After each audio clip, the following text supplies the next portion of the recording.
19 वर्ष की पूनम ने जब से शादी के बाद ससुराल को दहलीज पार की थी, तब से वो उस बड़ी सी हवेली की भव्यता और वैभव को कौतूहल भरी नज़रों से देखे जा रही थी। गृह प्रवेश के बाद कुछ खास रस्में हुई नहीं और पूनम को बड़े ठाकुर रघु प्रताप जी के आदेश पर सीधे ही उसके सुहागरात के कमरे में पहुंचा दिया गया था। हालांकि लगभग 50 वर्षीय रघु प्रताप जी की पूनम के साथ ये दूसरी शादी की थी। कुछ साल पहले ही रघु प्रताप जी की पत्नी का स्वर्गवास हो गया था, लेकिन रंगीन मिजाज रघु प्रताप जी अपनी जिंदगी की दूसरी सुहागरात को भी खास और यादगार बनाना चाहते थे। पूनम वैसे थकी हुई थी, लेकिन उस बड़े कमरे की सजा और चमक धमक देखकर उसकी थकान छू हो गई थी। कभी वो छत की ऊंचाई देखती तो कभी छत के बीचों बीच झूलते हुए बड़े से झूमर को देखती। इतना भव्य कमरा उसका है, इस ख्याल से ही वो प्रफुल्लित हो उठी। अपने कुंवारे सपनों में खोई हुई वो बेसब्री से अपने सपनों के राजकुमार के आने की प्रतीक्षा कर रही थी। पूनम ने मन में पति को लेकर एक सुदर्शन युवक की छवि बनी हुई थी, लेकिन उस बेचारी को कहाँ पता था कि पति के रूप में कोई प्रौढ़ व्यक्ति उसके कमरे में आने वाला है। उस बेचारी ने तो अभी तक अपने पति को देखा तक नहीं था। पूनम की किस्मत भी काली स्याही से लिखी गई थी। जब पूनम का जन्म हुआ था तो उसके जन्म के साथ ही उसकी माँ ने अंतिम सांस ली। उस बिन माँ की बच्ची को उसके परिवार ने अपनाने से इनकार कर दिया। तब उसकी नानी उसे अपने साथ ले आई, लेकिन बूढ़ी और कमज़ोर नानी भी आखिर कब तक उसकी परवरिश करती। कुछ सालों में उनका भी स्वर्गवास हो गया। नानी के गुजर जाने के बाद उसके मामा मामी ही उसके अभिभावक बन गए थे। मामी उसे बोझ की तरह ही समझती थी और मामा भी बस लोक लाज के डर से उसे पाल रहे थे। पूनम थोड़ी बड़ी हुई तो उसकी मामी उसे घर का सारा काम करवाने लगी। पूनम धीरे धीरे इसी तरह बड़ी होती गई। वह रात को अकेले में खूब रोती थी। अकेलापन उसे खोखला करता जा रहा था। वो किसी के प्यार के लिए तरसती थी, लेकिन उसके जीवन में प्यार का नामो निशान नहीं था। आखिरकार 19 वर्ष की होते ही उसकी मामी ने उसकी शादी करवा दी। पूनम को पता नहीं था कि उसके साथ इतना बड़ा धोखा हुआ है।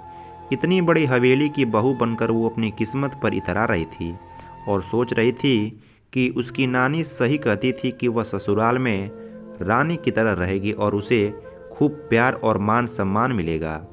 उसे लग रहा था कि आज उसकी नानी की कही हुई बात सच हो गई थी, लेकिन उस मासूम को कहाँ पता था कि उसकी मामी ने मोटी रकम लेकर पूनम से लगभग 30 साल बड़े व्यक्ति से उसकी शादी करवा दी थी। इस रिश्ते में प्रेम का नामो निशान था। बड़े ठाकुर साहब ने तो केवल अपनी अतृप्त कामनाओं को तृप्त करने के लिए पूनम का चुनाव किया था, क्योंकि पूनम देखने में बड़ी ही खूबसूरत और कमसीन थी। उसकी गहरी काली आंखें और सुराहीदार गर्दन और सांचे में ढला खूबसूरत बदन देखकर ठाकुर साहब उसे किसी भी कीमत पर अपना बना लेना चाहते थे। अब वो बस किसी तरह भी उसकी खूबसूरत का रसपान कर लेना चाहते थे। वो प्रेम और भावनाओं में यकीन नहीं करते थे। पूनम को अंदाजा भी नहीं था कि आज उसके कुंवारे सपने कैसे टूटकर चकनाचूर होने वाले हैं।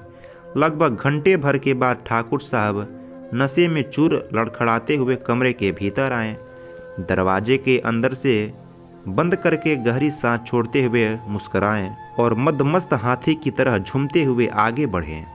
पूनम शर्म के मारे सिमट गई और उसने अपने पैरों को सिकोड़ लिया, जिसके कारण पलंग पर बिछी हुई सफ़ेद चादर भी सिकुड़ गई। कमसिन की दुल्हन की इस अदा पर ठाकुर साहब प्यारी निगाहों से उसके घूरते हुए आगे बढ़ने लगे। पूनम लंबा सा घूंघट निकाले हुए सिर झुकाए हुए बैठी है। उसके शरीर में सनसनाहट सी होने लगी कि अब उसका पति उसका घूंघट उठाएगा। अगले ही पल ठाकुर साहब ने उसका घूंघट भी उठा दिया।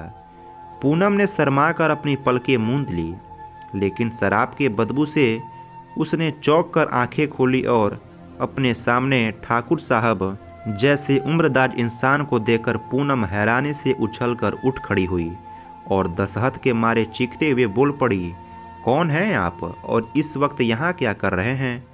ठाकुर साहब अपनी मूँछों पर ताव देते हुए बोले, अरे सुंदर बाला, हम ही तो आपके पति हैं। आओ और जल्दी से हमें अपनी सुंदरता का रसपान करने दो। वो मादक मुस्कान के साथ बोले तो पूनम के होश ही उड़ गए। उसे कहाँ पता था कि पति के रूप में उसे ऐसा इंसान मिला है। पूनम गिड़गिड़ाने लगी, मुझे जाने दीजिए, मुझे बहुत डर लग रहा है। ठाकुर साहब घिनौनी हंसते हुए बोले, हमें तुम्हारी कीमत चुकाई है, ऐसे कैसे तुम्हें जाने दें। जाने मन अब हमें और न तरसाओ। पूनम भयभीत हिरणे की भांति कांपने लगी थी। ठाकुर साहब से और इंतजार नहीं हुआ। उन्होंने बिना पूनम की सहमति के उसके साथ अपने सभी अरमान पूरे किए और मुंह फेर कर घर्राटे मारने लगे। पूनम अपने चेहरे और बदन पर नाखूनों के ढेर सारे निशान लिए हुए देर रात तक सिसकती रही। उसका पोर पोर दर्द से चूर हो रहा था। ऐसी सुहाग रात को तो उसने कल्पना भी नहीं की थी। उस रात के बाद उसके जीवन की हर रात दर्द और सिसकियों में डूब रही थी। पूनम भले ही हवेली की ठकुराइन थी, लेकिन बंद कमरे में वो बस भोग की वस्तु थी। पूनम को अब आने वाली रातों से दसहत सी होने लगी थी।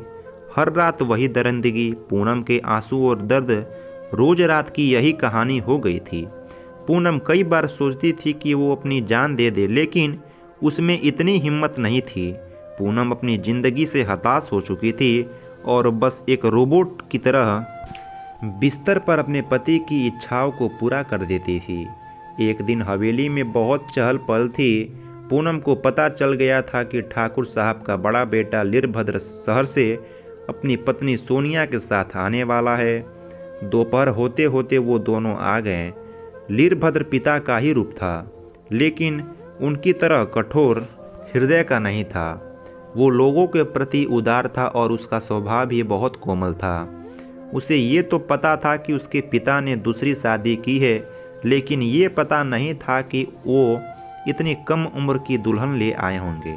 पूनम को देखते ही लीरभद्र और सोनिया दोनों ही स्तब्ध रह गए थे, क्योंकि पूनम लीरभद्र जी से छोटी उम्र की थी। लीरभद्र ने अकेले में पिता से नाराजगी जाहिर करते हुए कहा, पिताजी ये सब क्या है? आप इतनी कम उम्र की पत्नी क्यों लेकर आए हैं? कि आपको नहीं लगता कि ये इस मासूम के साथ अन्याय है? बेटे की बातों का ठाकुर साहब के पास कोई जवाब ही नहीं था। लीरभद्र बहुत ही नाराज था। साथ ही उसकी पत्नी सोनिया का हृदय भी पूनम के लिए सहानुभूति से भर उठा था। सोनिया पूनम की तकलीफ दूर करने का उपाय सोचने लगी, क्योंकि एक स्त्री होते हुए वो दूसरी स्त्री के दर्द को भली भांति महसूस कर पा रही थी।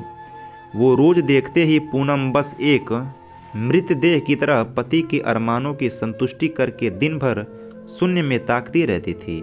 पूनम का भावहीन चेहरा देखकर सोनिया का कलेजा कटकर रह जाता था। पूनम न हंसती थी, न मुस्कुराती थी और न ही किसी से कुछ बात करती थी। इधर लीरभद्र की छुट्टियां खत्म होने वाली थी, इसलिए सोनिया की बेचैनी बढ़ती ही जा रही थी। एक रात सोनिया ने अपने पति से कहा, सुनिए जी, अगर बच्चों से कोई गलती हो जाती है तो बड़े उसे सुधारते हैं ना? तो आज अगर आपके पिताजी किसी मासूम लड़की की जिंदगी नरक बनाए हुए हैं, तो क्या हम कुछ नहीं कर सकते हैं? लीरभद्र गंभीर स्वर में बोला, पूनम की तो कुछ मदद मैं भी करना चाहता हूँ, लेकिन क्या करूँ, कुछ समझ में ही नहीं आ रहा है हमें। पति की बात सुनकर सोनिया को हिम्मत मिली और उसने अपनी योजना लीरभद्र के कानों में बताई, जिसे सुनकर लीरभद्र की मुस्कान चौड़ी हो गई और वो प्रशंसा भरी नज़रों से पत्नी की तरफ देखने लगा। लेकिन अब इस योजना को सफल बनाने के लिए पूनम को विश्वास में लेना बहुत ज़रूरी था और इस कार्य को करने का जिम्मा सोनिया ने उठाया। सोनिया एक दिन मौका देकर पूनम के पास जाकर प्यार से उसका हाल चाल पूछने लगी, तो इतने दिनों के बाद थोड़ा अपनापन पाकर पूनम हिचकिया हिलेकर रोने लगी। सोनिया ने उसे सांत्वना देते हुए पानी पिलाया। धीरे धीरे पूनम सोनिया से खुलने लगी थी और अपने मन का दर्द भी उसे साझा करने लगी थी। एक दिन सोनिया ने पूनम से कहा कि यदि तुम इस नरक से निकलना चाहती हो तो मैं और मेरे पति इसमें तुम्हारी मदद करेंगे, लेकिन इसके लिए तुम्हें भी इसमें हिम्मत दिखानी होगी। इतना कहकर सोनिया ने अपनी योजना के बारे में पूनम को भी बता दिया। पहले तो पूनम डर गई, लेकिन फिर उसने सोचा कि ऐसे ही जिंदगी खराब हो ही गई है तो हिम्मत करके देख लेते हैं। उसने सहमति दे दी तो वीरभद्र और सोनिया आगे की तैयारियों में जुट गए।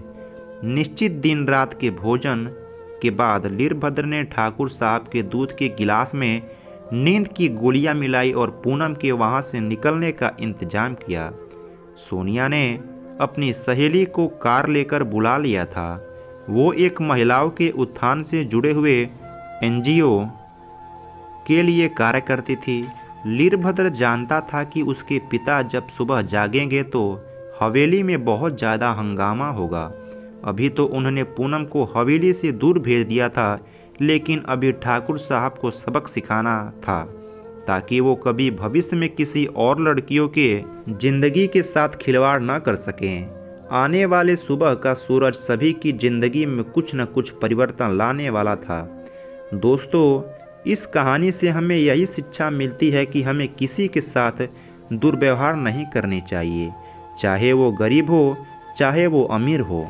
अगर दोस्तों आपको ये कहानी अगर थोड़ी सी भी अच्छी लगी हो तो प्लीज़ चैनल को लाइक, शेयर और सब्सक्राइब ज़रूर करें और कमेंट करके ज़रूर बताएं कि ये कहानी आपको कैसी लगी। अब मिलते हैं नेक्स्ट वीडियो में, तब तक के लिए दोस्तों धन्यवाद।